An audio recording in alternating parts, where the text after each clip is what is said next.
तीसरी ढाल। छंद नंबर 1, सच्चा सुख और द्विविध मोक्ष मार्ग। सच्चा सुख क्या है और दो प्रकार का मोक्ष मार्ग कौन सा है? आत्म को हित है सुख सो सुख, आकुलता बिन कहिए। आकुलता शिव माही न ताते, शिव मग लाग्यो चाहिए। सम्यक दर्शन ज्ञान चरण शिव, मग सो दुविध विचारो। जो सत्यारथ रूप सो निश्चय, कारण सो व्यवहारो। आत्म को हित है सुख, सो सुख आकुलता बिन कहिए। आकुलता शिव माही ना ताते, शिव मग लाग्यो चाहिए। सम्यक दर्शन ज्ञान चरण शिव मग दुविध विचारो। जो सत्यारथ रूप सो निश्चय, कारण सो व्यवहारो। सबसे पहले प्रश्न पूछा गया, आत्मा का सुख क्या है? तो आचार्य कहते हैं आत्मा का हित सुख है। आत्मा का हित क्या है? सुख। जी त्रिभुवन में जीव अनंत, सुख चाहे दुखते भयवंत। तीन लोकों में अनंत जीव डरे हुए हैं, दुख के कारण परेशान हैं। वे सब क्या चाहते हैं? वे सब सुख चाहते हैं। तो आत्मा का हित क्या है? आत्मा का हित है सुख। एक छोटी सी चींटी को भी यदि आप देखें और उसके मार्ग में यदि कोई बाधा उत्पन्न कर दे, दुख उत्पन्न कर दे, तो वो अपना मार्ग बदलकर सुख की ओर भागती है। ऐसे ही संसार की प्रत्येक आत्मा सुख को चाहती है, सुख की ओर भागती है, लेकिन वास्तविक सुख क्या है इसे नहीं जानती।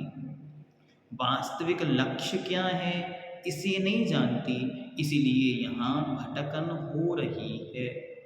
उस भटकन को दूर करने के लिए ही यहाँ उस सुख और सुख के मार्ग की चर्चा की जा रही है। तो आत्म को हित है सुख, आत्मा का हित सुख है। सो सुख वह सुख आकुलता बिन कहिए। वह सुख आकुलता के बिना अर्थात निराकुलता में है।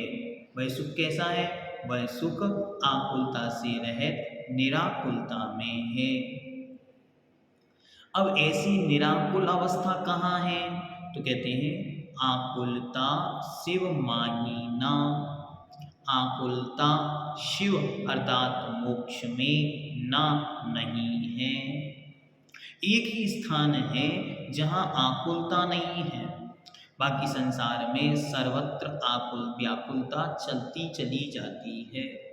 एक स्थान है जहाँ पर कोई आकुलता नहीं है, जहाँ निराकुलता है। अनंत कालों के लिए अब तीनों लोकों में किसी भी प्रकार की परिणति होती रहे, उनको लौट के आने का कोई विकल्प नहीं। ऐसे आकुलता शिव माही ना। उस मोक्ष में, शिव माही मोक्ष में आकुलता ना, आकुलता नहीं है। ताते इसीलिए शिव मग मोक्ष की मार्ग में लाग्यो चाहिए, लगना चाहिए। जहाँ तक आपको पहुँचना है उसके रास्ते पर तो लगना पड़ेगा। इसलिए कह रहे हैं शिव माही आकुलता ना, मोक्ष में आकुलता नहीं है। इसलिए क्या करिए? शिव मग लाग्यो चाहिए, इसलिए मोक्ष के मार्ग में लगना चाहिए। बिना मार्ग में लगे मंजिल नहीं मिल सकती, इसलिए मोक्ष के मार्ग में लगना चाहिए। अब वो मोक्ष का मार्ग कैसा है? तो कहते हैं सम्यक दर्शन ज्ञान चरण शिवमग। सम्यक दर्शन, सम्यक ज्ञान, सम्यक चारित्र रूप शिवमग मोक्ष मार्ग है। जिसे आचार्य भगवंत कुमार स्वामी महाराज कहते हैं, सम्यक दर्शन ज्ञान चारित्राणि मोक्ष मार्गः। सम्यक दर्शन, सम्यक ज्ञान, सम्यक चारित्र की एकता का नाम मोक्ष मार्ग है। वह मोक्ष मार्ग कितनी प्रकार का है? तो सो वह मोक्ष मार्ग द्विविध विचारों, दो प्रकार से जानना चाहिए। कौन है दो प्रकार? वास्तविकता में मोक्ष का मार्ग तो एक ही है, वो है रत्नात्रय। लेकिन उस मार्ग के वर्णन, उस मार्ग के कथन और उस मार्ग की पद्धति को दो प्रकार से समझाया गया। पहला निश्चय, दूसरा व्यवहार। तो पहला, जो सत्यार्थ रूप सो निश्चय, कारण सो व्यवहारो। जो सत्यार्थ अर्थात वास्तविक स्वरूप है, सो वह निश्चय मोक्ष मार्ग है। कारण सो व्यवहारो, और उस निश्चय मोक्ष मार्ग का जो कारण है उसका नाम व्यवहार मोक्ष मार्ग है। अर्थात पहले व्यवहार मोक्ष मार्ग होता है, और जब व्यवहार मोक्ष मार्ग में तल्लीनता, आत्मलीनता, आत्माधीनता आती है, तब वही व्यवहार मोक्ष मार्ग निश्चय मोक्ष मार्ग रूप हो जाता है। और वह मोक्ष, निश्चय मोक्ष मार्ग में जब तीनों सम्यक दर्शन, सम्यक ज्ञान, सम्यक चारित्र की एकता होती है, एक रूप बना होता है, तब वही सिद्धि का, मोक्ष का, उपलब्धि का, निराकुलता का और सर्व सुख का, जिसे आत्मा का हित कहा, उसकी प्राप्ति का कारण बन जाता है। जिसका वर्णन पंडित जी साहब छठवीं ढाल में बहुत विस्तार से करेंगे। ठीक, आत्मा का हित या भलाई सुख पाने में है, और वह सुख आकुलता या दुख से रहित है। आकुलता मोक्ष में नहीं है, इसलिए मोक्ष के मार्ग को अंगीकार करना चाहिए। सम्यक दर्शन, सम्यक ज्ञान और सम्यक चारित्र एकता रूप मोक्ष मार्ग के स्वरूप का दो तरह से विचार करना चाहिए।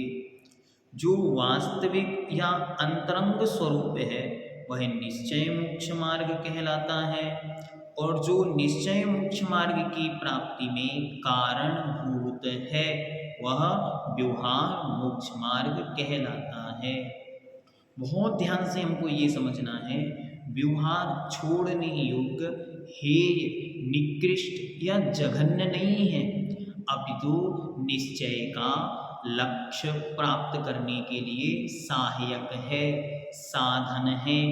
बिना साधन के जैसे हम किसी लक्ष्य तक नहीं पहुंच सकते हैं, वैसे ही यहाँ पर बिना व्यवहार मोक्ष मार्ग के निश्चय तक जाने का कोई रास्ता नहीं है।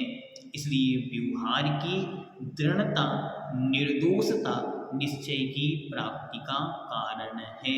इसलिए बहुत अच्छी तरह हमें ये समझना है, पहले व्यवहार मोक्ष मार्ग होगा, उसकी तल्लीनता, उसकी निर्मलता, उसी विशुद्धि के साथ जब लीनता आएगी तब वही निश्चय मोक्ष मार्ग में कारण बनेगा, और फिर वह मोक्ष मार्ग में साधनभूत बनता है।